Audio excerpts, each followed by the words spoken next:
तो हेलो दोस्तों, कैसे हो आप सभी लोग। Welcome back to my YouTube channel Aman Narwal classes. मैं हूं आपका दोस्त अमन नरवाल और आज हम पढ़ने वाले हैं चैप्टर 8 ट्रिग्नोमेट्री। तो हम ये वाले चैप्टर ही क्यों स्टार्ट कर रहे हैं मैथ्स का। तो आप लोगों ने पिछली वीडियो देखी होगी तो बढ़िया है, नहीं तो जिसने नहीं देखी तो ऊपर आई बटन में आपको मिल जाएगी उस वीडियो का लिंक, वो जाके देखो। उसमें मैंने आपको बताया कि कौन कौन सी इंपॉर्टेंट चैप्टर हैं। तो पहले हम उसी को स्टार्ट करेंगे 10th क्लास के इंपॉर्टेंट चैप्टर को, ताकि अपना मेन में जो कोर्स है वो कवर अप हो जाए। फिर उसके बाद जो बाकी का कोर्स है उसे करेंगे इजी कोर्स को। तो जो मेन डिफरेंसेस आते हैं वो पढ़ेंगे आज हम। तो हम पढ़ेंगे आज चैप्टर 8 ट्रिग्नोमेट्री। लेकिन उससे पहले आप लोगों ने बस वीडियो देख लेते हो, मेरे चैनल को सब्सक्राइब नहीं करते। अभी आप देख सकते हो मेरे चैनल का रेशियो कि कितने लोगों ने सब्सक्राइब करा, कितनों ने नहीं किया।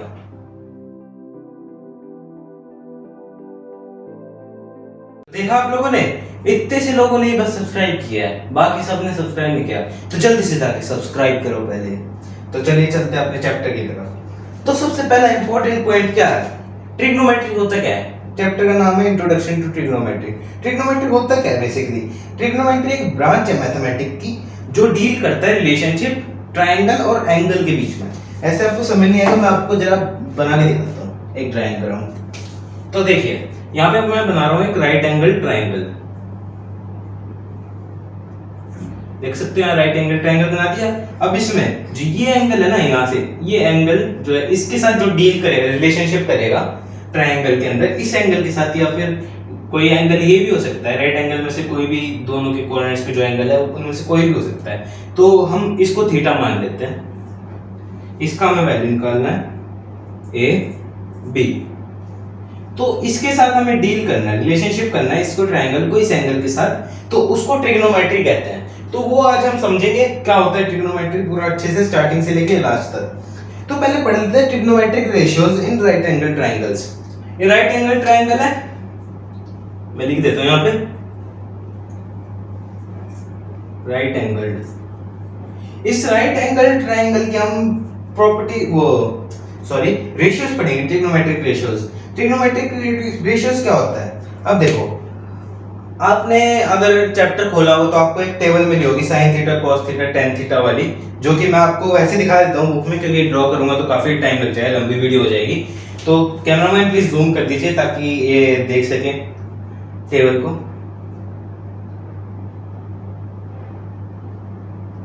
तो आप लोग देख सकते हैं ना, ये जो टेबल है, ये टेबल आपकी बुक में बनी होगी।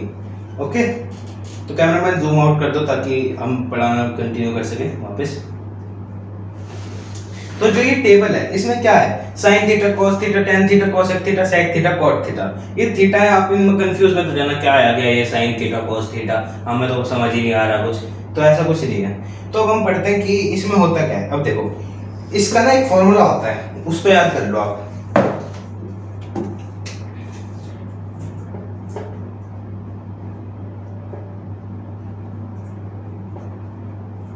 ओके, ये फॉर्मूला है P by H, B by H, P by B, H by P, H by P, B by P। यही यूज होएगा मेनली जो होता है ना एक्सरसाइज 8.1 में, तो यही यूज होना वैसे भी मेनली। तो इसमें क्या है, तो इसको याद करने के लिए दो तीन तरह के हैं काफी सारे। एक है जैसे पापा बीडीपी हो गए, हाँ हाँ बेटा, ये इसका लर्न करने का तरीका है। इसे आप ऐसे भी कर सकते हो। इसका एक तरीका ये भी है, पंडित बद्रीनाथ प्रसाद हर हर भोले। तो आप इनमें से जो आपको पसंद आए वो आप उसकी तरीके से इसको याद कर सकते हो, वो आपकी मर्जी है। तो ये थोड़ा फनी पार्ट हो गया। तो कैसा लगा आपको, कमेंट डाउन करके बताओ कि आप इनमें से कौन सा याद करने वाले हो। ओके, तो अगर आप फर्स्ट वाला याद करोगे तो 1 लिखना, और सेकंड वाला करोगे तो सेकंड लिख देना। तो चलते हैं आगे। तो अब क्या है, साइन थीटा की वैल्यू क्या होती है इसमें। तो मैंने अभी तक जो समझाया वो तो समझ आ गया होगा आपको। अभी वो लाइट चली गई थी तो इस वजह से मेरे को वीडियो रोकनी पड़ी। अब वापस आ चुके, तो मैं वापस आ चुका हूँ। तो अब हम देख लेते हैं ये क्या है। आपने क्या लिख दिया सर, ये कुछ नहीं लिखा मैंने। अब देखिए साइन थीटा की वैल्यू, ये जो मैंने बताया ना आपको, ये लिखा मैंने। साइन थीटा को कैसे निकालेंगे, अगर यहाँ पे साइन थीटा है तो इसको कैसे निकालेंगे, P by H। P क्या होता है अपना, परपेंडिकुलर अपॉन में हाइपोटेन्यूज। ये हमें करना पड़ेगा, यहाँ पे लिखना पड़ेगा, जो भी लेंथ दे रखी होगी उसके हिसाब से साइन थीटा निकल के आएगा। और ये हर केसेस में ऐसा नहीं होता, मतलब हर केसेस में तो अलग अलग वैल्यूज पुट करके भी लिखना पड़ता है। लेकिन अभी जो सिंपल क्वेश्चंस होते हैं 1-1, 2-2 नंबर के, उसमें ऐसे करने होते हैं क्वेश्चंस। तो cos थीटा में क्या होता है, बेस अपॉन में हाइपोटेन्यूज, बेस अपॉन में हाइपोटेन्यूज, तो ये cos थीटा निकल के आएगा। tan थीटा परपेंडिकुलर अपॉन में बेस, परपेंडिकुलर अपॉन में बेस, तो अपना tan थीटा निकल के आएगा। अब बारी आती है अपनी cosec थीटा, sec थीटा और cot थीटा की। अब cosec थीटा क्या होगा, मैं लिख देता हूँ, cosec थीटा इक्वल्स टू, अब cosec थीटा क्या होगा भाई, अब देखो हमने ये ऊपर वाले तो लिख दिए, अब जो cosec थीटा होगा ना वो इसका sin थीटा का अपोजिट होगा, रेसिप्रोकल कर देना है इसका, तो मतलब हाइपोटेन्यूज अपॉन में परपेंडिकुलर, ये आ जाएगा cosec थीटा का। अब वहीं पे आता है next sec theta, sec theta क्या आएगा यहाँ पे, अब sec थीटा होगा cos थीटा का अपोजिट, तो यहाँ आएगा हाइपोटेन्यूज अपॉन में बेस। और नेक्स्ट आता है अपना cot थीटा, cot थीटा का आएगा tan थीटा का रेसिप्रोकल, बेस अपॉन में परपेंडिकुलर।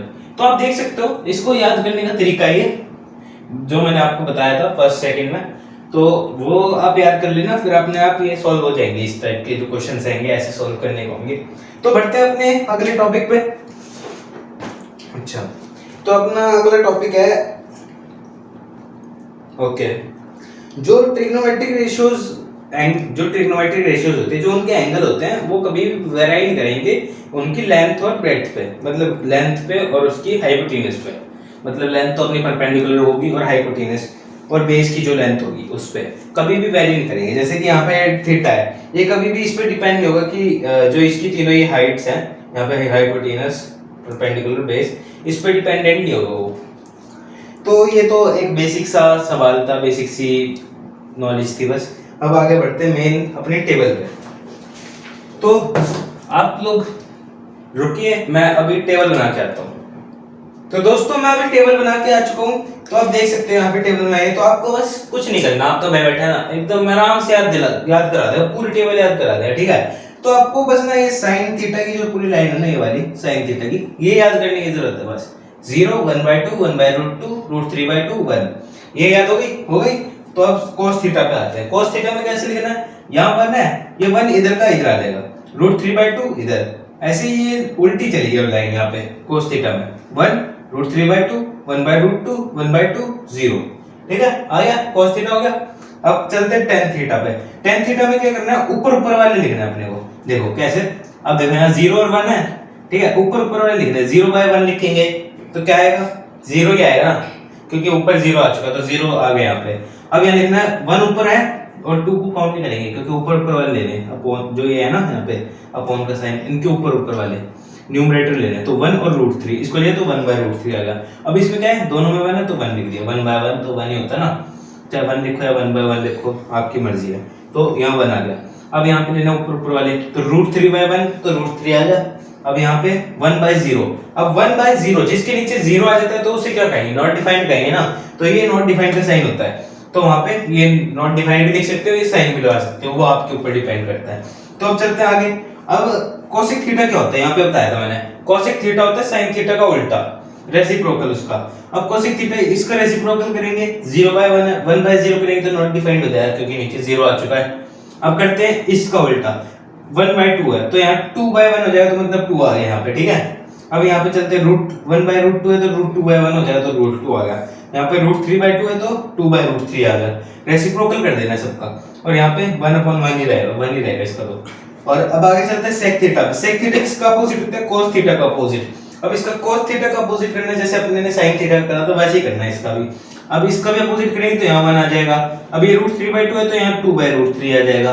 यहाँ 1/√2 है तो √2/1 आ जाएगा यहाँ, और यहाँ पे 1/2 है तो 2/1 आ जाएगा, और यहाँ 0/1 करेंगे तो 1/0 करेंगे तो नॉट डिफाइंड हो जाएगा, तो इसलिए नॉट डिफाइंड का साइन। अब चलते हैं cot थीटा। cot थीटा किसका उल्टा होता है, tan थीटा का। अब tan थीटा का उल्टा करते हैं, तो 0/1 था, 1/0 करा, नॉट डिफाइंड। 1/√3 था, √3/1 करा, √3 आया यहाँ पे। अब 1 था तो 1 का 1 ही रहेगा। अब यहाँ पे था √3 तो 1/√3 आ जाएगा, इसका उल्टा करेंगे जब, तो यहाँ नॉट डिफाइंड था तो यहाँ 0 आ जाएगा, क्योंकि वहाँ 1/0 था तो यहाँ 0/1 आ जाएगा। तो ये थी टेबल, बस आपको फर्स्ट लाइन याद करनी है ना, बिल्कुल सिंपल, आप आराम से इसको कर सकते हो। तो अपने ने टेबल भी जान ली, अब आगे समझते क्या है। अब आगे है ट्रिग्नोमेट्रिक आइडेंटिटीज। अब ये आपको 3-4 आइडेंटिटीज मिलेंगी, वो याद करनी पड़ेंगी जिससे कि आपकी इक्वेशन सॉल्व होगी। तो पहले आइडेंटिटी जान लेते हैं अपन। ओके, मैं फटाफट से बोर्ड रब करके आता हूँ, वो तो मिलते हैं बोर्ड रब करने के बाद।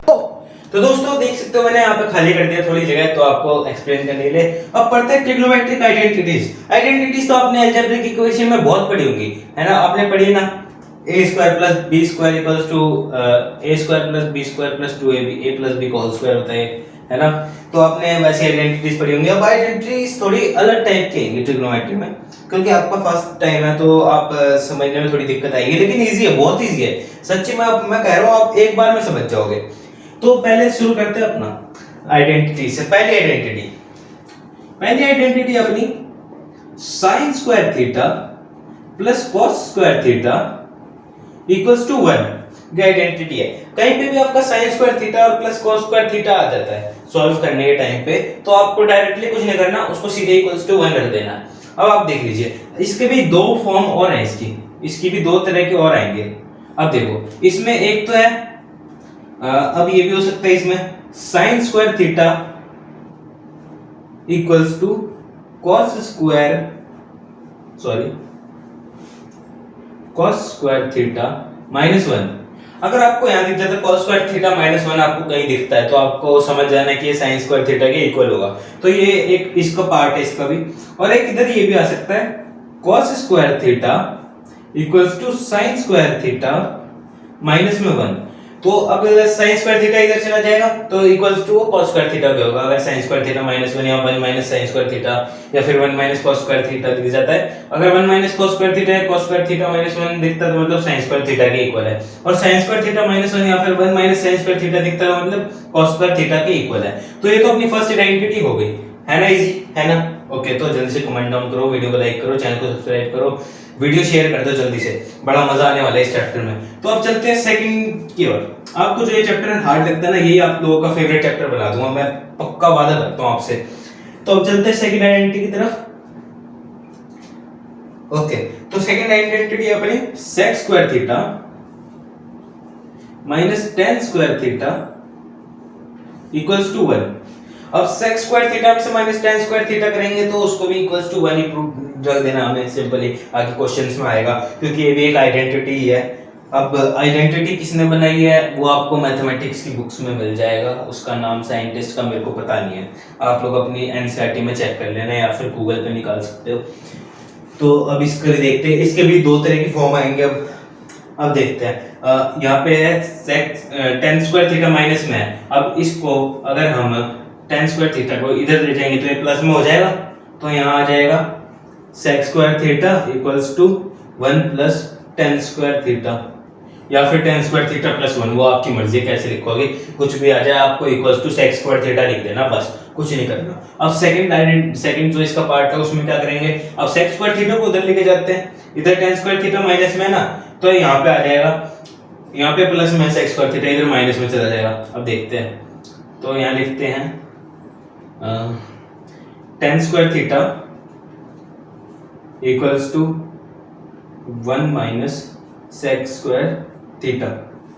अगर 1 माइनस sec स्क्वायर थीटा कहीं आपको लिखा हुआ दिख जाता है तो मतलब वो tan स्क्वायर थीटा के इक्वल है, या फिर sec स्क्वायर थीटा माइनस 1 हो तो tan स्क्वायर थीटा के इक्वल उसे रख देंगे, क्योंकि ये भी आइडेंटिटी है। तो अब चलते हैं अपनी थर्ड आइडेंटिटी की तरफ। बताओ ये भी इजी है, इजी थी ना, तो जल्दी से कमेंट डाउन करके बताओ कैसी लगी आपको। अब चलते हैं थर्ड आइडेंटिटी की तरफ। थर्ड आइडेंटिटी अपनी आती है cos स्क्वायर थीटा और cot स्क्वायर थीटा की। अब देखो, अपनी sin स्क्वायर थीटा और cos स्क्वायर थीटा हो गया, ये वाला हो गया। अब tan स्क्वायर थीटा और cos square tan square theta और sec स्क्वायर थीटा हो गया। अब बचे cos स्क्वायर और cot स्क्वायर, अब इसको पढ़ेंगे अपन, ठीक है। तो जल्दी से मैं थोड़ा स्पेस क्लियर करके आता हूं, तो मिलता हूं आपको बोर्ड रब करने के बाद। तो गाइस अभी देख सकते हो मैंने बोर्ड रब कर दिया। अब चलते थर्ड आइडेंटिटी की तरफ। थर्ड आइडेंटिटी अपनी आती है, अब थर्ड क्या बचा है अपना, cosec और cot ही बचा अपना बेचारा भाई, उसे भी यूज करेंगे ना। तो अब अगली आइडेंटिटी है cosec square theta minus cosec square theta minus cot square theta, cot square theta equals to 1 है। तो अगर cosec square theta minus cot square theta अगर आपको भी कहीं भी क्वेश्चन में मिल जाए तो मतलब वो 1 के इक्वल है, उसे प्रूव कर देना। सिंपली लिख देना, प्रूफ क्या करना है। तो अब इसकी भी दो पार्ट होते हैं, वो दो पार्ट जान लेते कौन कौन से होते हैं। अब देख लो, अब यहाँ कॉट स्क्वायर थीटा माइनस में, अब इसे लेके जाते इधर तो यहाँ प्लस में आ जाएगा, तो यहाँ पे लिख सकते हैं अपन cosec square theta equals to 1 plus cot square theta. अगर कहीं 1 प्लस कॉट स्क्वायर थीटा लिखा हुआ दिखे तो मतलब कॉसेक स्क्वायर थीटा के इक्वल ही होगा वो। अगर आपको कहीं छोटी मोटी आइडेंटिटी सॉल्व करने को आए, जैसे आइडेंटिटी सॉल्व करने को भी आएंगे आगे अभी, और ये छोटी सी है कि कोसेक स्क्वायर थीटा लिखा हुआ है, उसे अपने को सॉल्व करने के लिए उसे एक्सपेंड करना पड़ेगा ना। अगर ये लिखा होगा कहीं तो मतलब इसे इसमें भी कर सकते हैं, अगर ये लिखा हुआ तो इसे इसमें कन्वर्ट कर सकते हैं। तो समझ गए ना। अब चलते हैं बोले अगले पॉइंट पे। अगला वाला क्या है, अब कोसेक स्क्वायर थीटा इधर ये प्लस में, इधर जाके हो जाएगा माइनस में। अब इसको इधर लेके जाते हैं, तो हमें कुछ नहीं करना, इस आइडेंटिटी में दो पार्ट है ना इनके, ये बस इनको इधर उधर करना बस, और कुछ नहीं है, काफी सिंपल है। तो अब इधर लिखते हैं cot square theta equals to 1 minus cosec square theta. तो देख सकते हो सिंपल थी ना, बिल्कुल सिंपल थी। अब देख लो 1 minus cosec square theta equals to cot square theta, या फिर cosec square theta minus 1 equals to cot square theta. ये तो सिंपल सी थी आइडेंटिटी। ओके, आइडेंटिटी समझ आ गई तो इसी बात पे लाइक कर दो वीडियो को, चैनल को सब्सक्राइब कर दो। तो चलते हैं आगे, एक दो क्वेश्चन सॉल्व करके देखते हैं, फिर नेक्स्ट वीडियो में अपन एक्सरसाइज 8.1 करेंगे। और हाँ, अगर आपको भी ये वाली बुक चाहिए तो आप जाके मार्केट से परचेज कर सकते हो, लेकिन मैं आपको सजेस्ट करूंगा आप अभी परचेज मत करो, क्योंकि अभी ये जो बुक मैं यूज कर रहा हूँ यूलाइक की सैंपल पेपर्स मैथमेटिक्स का, ये स्टैंडर्ड एडिशन है और इसमें ये 2020 टू 21 का ईयर का है। तो आप इंतजार करो 2021 से 22 का है तो उसमें लेटेस्ट होगा, काफी सारे चेंजेस होंगे, क्योंकि इसमें तो 30% माइनस रिड्यूस सिलेबस है, उसमें फुल सिलेबस मिलेगा आपको। तो कोई भी, हम भी इसी से ही करेंगे, लेकिन अपना पूरा फुल सिलेबस कवर करेंगे। तो चलते हैं अगले एक क्वेश्चन पे, एक क्वेश्चन और ट्राई करके देख लेते हैं। तो मैं बोर्ड रब करके आता हूँ, तो मिलता हूँ आपको बोर्ड रब करने के बाद। तो दोस्तों मैं इरेज कर चुका हूँ बोर्ड और आपके सामने एक क्वेश्चन पेश है। अब आप लोग जिसको आता है वो वीडियो पॉज करके अपना लिख लो, कर लो सॉल्व, फिर चेक कर लेना आंसर सही आया है कि नहीं। तो एक बेसिक सा सवाल है, बहुत बेसिक सा। अपन ने एक टेबल लिखी थी, टेबल याद है, याद कराई थी मैंने आपको टेबल। तो टेबल में क्या है, तो अब यहाँ पे हमसे पूछा क्वेश्चन में क्या है, पहले देखते हैं। थीटा दे रखा है 45 डिग्री और वैल्यू निकालनी कोसेक स्क्वायर थीटा की। अब यहाँ थीटा तो हमें 45 दे ही रखा है, तो पहले अपन एक ट्रायंगल बना लेते हैं इसे समझने के लिए। तो यहाँ पे एक राइट एंगल ट्रायंगल बना लेते हैं, और इसमें सिर्फ राइट एंगल ट्रायंगल ही यूज होते हैं ट्रिग्नोमेट्री में, ये ध्यान रखना आप लोग बात। तो यहाँ पे अपन यहाँ थीटा मान लेते हैं इसे, और यहाँ पे ए बी सी नाम दे देते हैं, ठीक है। ये थीटा है, इसकी वैल्यू दे रखी है 45 डिग्री।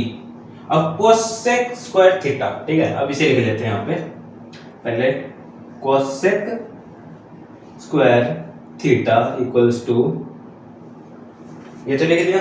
अब इसमें थीटा दे रखा हमें, तो थीटा अपन वैल्यू कितनी है 45, तो थीटा की जगह 45 पुट कर लेंगे, सॉरी इक्वल्स टू बाद में लगा दिया मैंने, पहले लगाना था।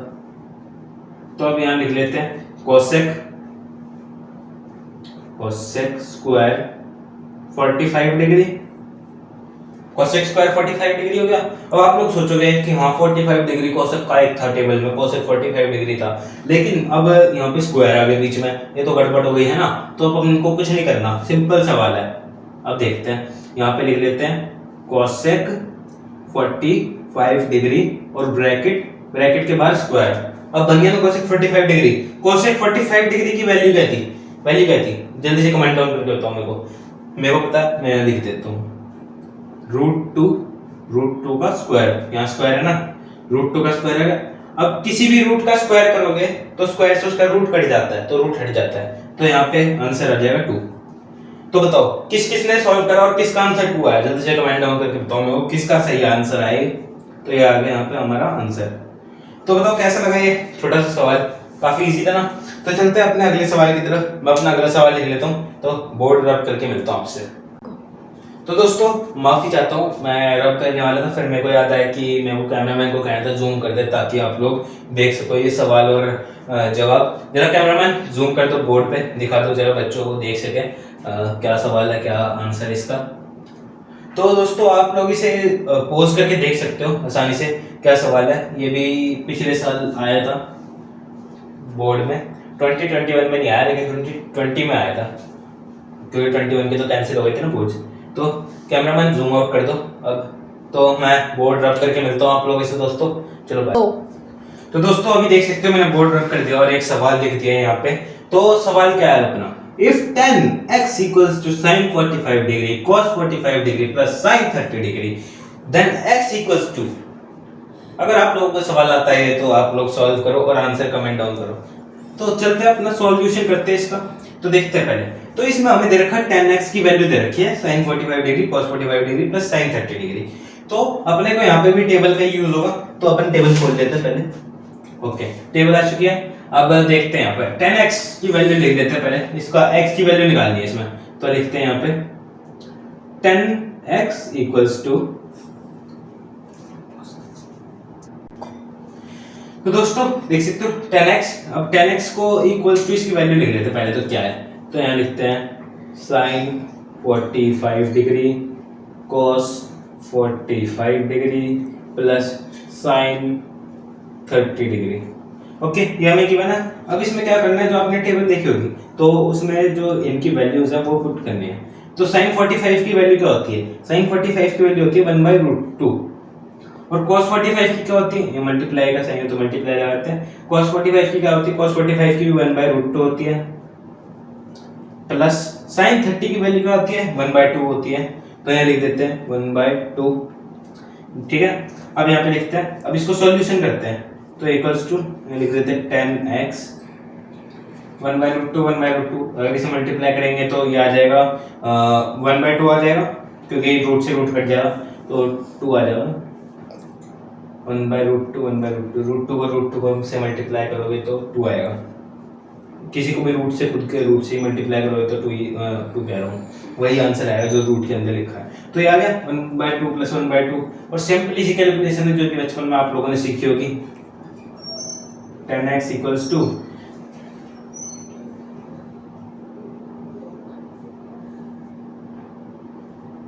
2/2 आ गया। अब यहाँ से 2 1 जा 2 2 1 जा 2 कट गया, तो tan x इक्वल्स टू 1 आ गया आंसर। अब 10 में 10 की उसमें वैल्यू में कौन से नंबर पे उसकी वैल्यू 1 आती है, सोचो 10 में कौन से नंबर पे उसकी वैल्यू 1 आती है। अच्छा, तो 10 में tan 45 पे उसकी वैल्यू 1 होती है, तो यहाँ पे लिख सकते हैं अपन 1 की जगह tan 45 डिग्री लिख सकते हैं। तो यहाँ लिख देते हैं अपन tan x equals to tan 45 degree. अपने को इसका एंगल निकालना है ना कि कौन सा कितने डिग्री का एंगल है। अच्छा, आप लोग को ऐसे समझ ना आ रहा हो तो मैं एक बार आपको डायग्राम बना के दिखा देता हूँ, समझा देता हूँ एक बार को, क्योंकि ऐसे आपको थोड़ा कंफ्यूजन हो रहा होगा, अभी स्टार्टिंग है ना इसलिए।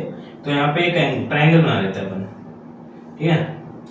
ये ट्रायंगल है, ये 90 डिग्री का एंगल, ये थीटा है जिसकी वैल्यू हमें फाउंड करनी है, इसकी वैल्यू फाउंड करनी है। यहाँ नेम भी देते हैं A B C। इस थीटा की वैल्यू निकालनी है हमें। इसमें क्या है, थीटा और x को थीटा ही मानेंगे ना, क्योंकि थीटा की वैल्यू निकालनी है, हमें x निकालना है। और इसी को इन्होंने क्वेश्चन वालों ने x बता रखा है कि ये x है थीटा, इसकी वैल्यू निकालनी है। तो अब देखो, अब यहाँ x की जगह आप सोचो tan थीटा है, तो मैंने आपको बताया था ना, देखो tan से tan कट जाएगा, tan से tan कट गया। अब x इक्वल्स टू 45 डिग्री, ये वैल्यू आ गई, थीटा कितना है 45 डिग्री आ गया अपना। तो यही आंसर है इसका, यही निकालना था x की वैल्यू। तो कैसा लगा आपको सवाल, अगर आपको जवाब पता था तो कमेंट डाउन जल्दी से बताना देखो कमेंट करके। तो अब अगले सवाल की तरफ बढ़ते हैं, तो पहले इसे रब कर देते हैं। सॉरी गाइस, वो मैं आप लोगों को दिखाना भूल गया था कि आप लोगों को नोट डाउन भी करना है ना, तो इसलिए कैमरामैन जरा जूम कर दो ताकि बच्चे देख सके। सॉरी, वो मेरी मिस्टेक थी, मैं याद नहीं रहा मेरे को। चलो कोई नहीं, अभी आप नोट डाउन कर लो जल्दी से वीडियो को पॉज करके। तो चलते हैं, हम इसको इरेज कर देते हैं। कैमरामैन जूम आउट कर दो ताकि अपन इरेज कर सके। तो मिलता हूँ मैं आपको इरेज करने के बाद। चलो, तो दोस्तों अभी मैं इरेज करके आ चुका हूँ और नया क्वेश्चन आ चुका अपने सामने। तो ये लास्ट क्वेश्चन है, उसके बाद फिर कल की वीडियो में जो आएगी उसमें एक्सरसाइज स्टार्ट करेंगे। या कुछ एक्सटर्नल क्वेश्चन थे जो कि इजी थे, 1-1 नंबर वाले। तो अब इसका सवाल देख लो, ये क्वेश्चन पढ़ते पहले, फिर जिसको आंसर आता है वो कमेंट करके बता देना कि क्या आंसर आया आपका, और चेक कर लेना कि आंसर सही है कि नहीं आपका। तो देखते हैं, एक ट्रायंगल एबीसी है जो कि राइट एंगल बना रहा है एंगल सी पे। एंगल सी यहाँ है, यहाँ राइट एंगल बना रहा है ये ट्रायंगल, ठीक है, इतना समझ आ गया। और अगर cos a की वैल्यू 4/5 है, then the value of tan a is, cos a की वैल्यू दे रखी है 4/5, तो वैल्यू ऑफ tan a कितना होगा, तो वो निकालना है। अब देखो 4/5 दे रखा, और cos a जो cos थीटा होता है उसका वो क्या होता है फॉर्मूला, हमने वो याद करा था ना पापा बेटी टू के, हाँ हाँ बेटा वाला, तो उसमें cos कहाँ आता है, sin theta cos theta tan theta है ना, cos थीटा आता है, तो cos थीटा पे क्या आएगा b/h, ठीक है, b/h, ये रहा b बेस, यहाँ पे बेस को 4x मान लेंगे, x लगा लेंगे उसको क्योंकि वो एक कांस्टेंट रेशियो है, वो अभी बताता हूँ, और h है हमारी ये 5 जो कि नीचे आ रही है, उसे भी x मान लेंगे क्योंकि ये कांस्टेंट रेशियो है, दोनों कोई कंफर्म्ड रेशियो नहीं है एक, तो यहाँ पे लिख देते हैं अपन cos a equals to 4/5 equals to 4x/5x, यहाँ पे लिख देते हैं because constant ratio, because 4 and 5 are constant ratios, तो इसलिए इसे 4x/5x लिख दिया, और इसका फॉर्मूला क्या है cos a का, जो इसको हमने ऐसे लिखा b/h, मतलब बेस अपॉन हाइपोटेनस, देख लिया, हो गया।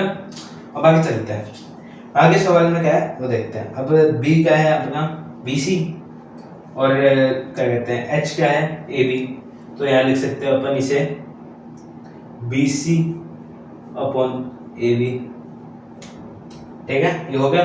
अब आगे चलते हैं, आगे का स्टेप क्या है, अब अपने को tan a की वैल्यू निकालनी है, तो tan a की निकालने के लिए पहले मेरे को ये रब करना पड़ेगा, तो आप लोग पहले नोट डाउन कर लो, जरा कैमरामैन जूम कर दो।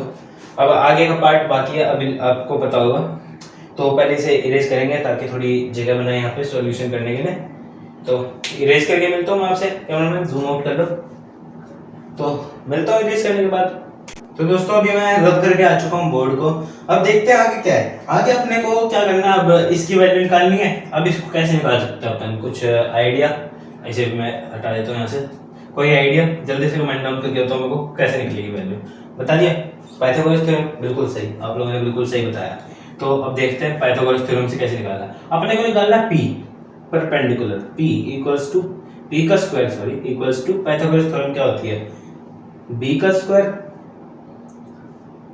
हाँ सॉरी h का स्क्वायर प्लस b का स्क्वायर होता है, मैं गलत लिख रहा था, आगे पीछे कर रहा हूँ, तो h का स्क्वायर प्लस b का स्क्वायर, ओके, ये हमारी पाइथागोरस थ्योरम होती है। h हमारे पास है, b है हमारे पास, तो हम p निकाल सकते हैं परपेंडिकुलर क्या है, तो p का स्क्वायर इक्वल्स टू, h हमारा है 5x, तो 5x का स्क्वायर प्लस b है हमारा 4x, तो 4x का स्क्वायर, p का स्क्वायर इक्वल्स टू 5 का स्क्वायर कितना होगा, 5 5 जा 25, 25x स्क्वायर प्लस, ओ सॉरी, एक मिनट सॉरी, मेरी मिस्टेक है, मैंने गलती कर दी, यहाँ पे प्लस का साइन नहीं है ना, माइनस का आना, माइनस होता है ये, सॉरी माय मिस्टेक,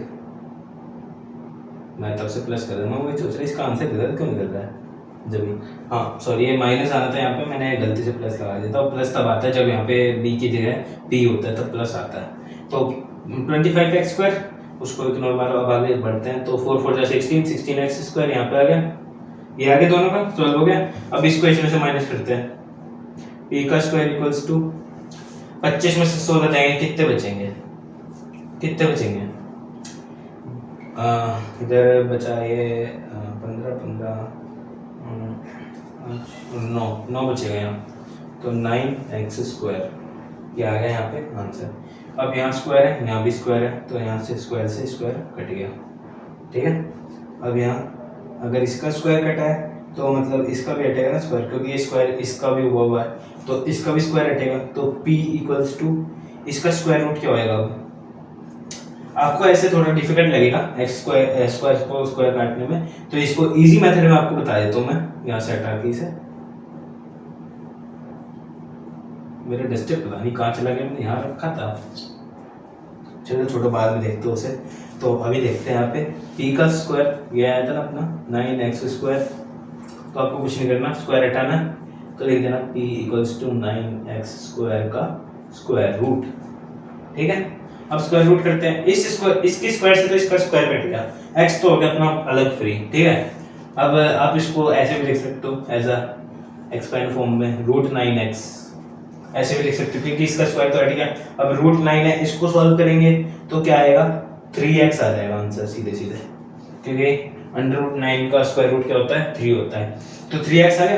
अपना परपेंडिकुलर तो निकल गया कि 3x है परपेंडिकुलर, ये निकल गया। अब अपने को निकालना है 10a की वैल्यू, और 10a का क्या होता है, अपने परपेंडिकुलर क्यों निकाला पहली बात तो देखते हैं। तो 10a का होता क्या है, पापा बेटी पियोगे, हाँ हाँ बेटा, ये होता है ना फॉर्मूला। अब लास्ट में हमारा 10 आता है तो p/b होता है फॉर्मूला, मतलब परपेंडिकुलर अपॉन में बेस, ये अपना फॉर्मूला होता है, यही होता है ना, ठीक है। अब परपेंडिकुलर अपॉन में बेस है, अब परपेंडिकुलर कितना निकला अपना 3x निकला, 3x अपॉन में बेस कितना है 4x, x से तो x कट गया तो आंसर आ गया 3/4, 10a की वैल्यू है 3/4। ओके, तो ये आंसर निकल चुका है। अब मैं बोर्ड इरेज करके आपसे मिलता हूँ, तो आप लोग पहले देख लीजिए सवाल कैसे सॉल्व हुआ है, और वो जो पिछले वाला पार्ट है उसे भी चेक करने हैं क्योंकि ये आगे का पार्ट है उससे। तो कैमरामैन जूम कर दीजिए। ओके, जूम हो चुका है, तो आप देख सकते हो ये कर दिया यहाँ पे, और इससे पिछले वाला जो पार्ट था वो मैंने इरेज कर दिया, आप पीछे करके पोज करके देख सकते हो उसे भी। तो कैमरामैन जूम आउट कर दो ताकि हम आगे चले। तो दोस्तों मैं बोर्ड को रब करके आपसे मिलता हूँ। तो दोस्तों अपना खत्म हो चुका, अभी खत्म चैप्टर तो नहीं हुआ, लेकिन अभी 3 क्वेश्चन कर लिए एज अ एग्जाम्पल हमने समझने के लिए थोड़ा बहुत। तो अभी काफ़ी डिफिकल्ट क्वेश्चन आने वाले हैं, काफ़ी एक्सरसाइज है, 5 एक्सरसाइज कुछ हैं, तो हम सारे एक्सरसाइज करेंगे एक वीडियो में, हर एक वीडियो में। तो 8.1 हम करेंगे नेक्स्ट वीडियो में, तो उससे नेक्स्ट में 8.2, ऐसे सारी एक्सरसाइज करते रहेंगे। तो thanks for watching this video, like कर दो वीडियो को, चैनल को सब्सक्राइब कर दो। हाँ, मैंने आपको दिखाया था ना चैनल का ग्राफ, उसे बढ़ाना है, सब्सक्राइब वाला करना है इतना ज़्यादा, और नॉट सब्सक्राइब वाले कम करने हैं, तो जल्दी से कर दो। और वे जो वीडियो है उसको जितना हो सके उतना शेयर करो ताकि सब लोग समझ सके ट्रिग्नोमेट्री चैप्टर है क्या, कैसे है, सारे बच्चे जितने भी 10th में सब समझ सके। तो मैं आपसे मिलता हूँ अगली वीडियो में, तब तक के लिए शुक्रिया, धन्यवाद, सत श्री अकाल, सलाम अलैकुम, बाय बाय।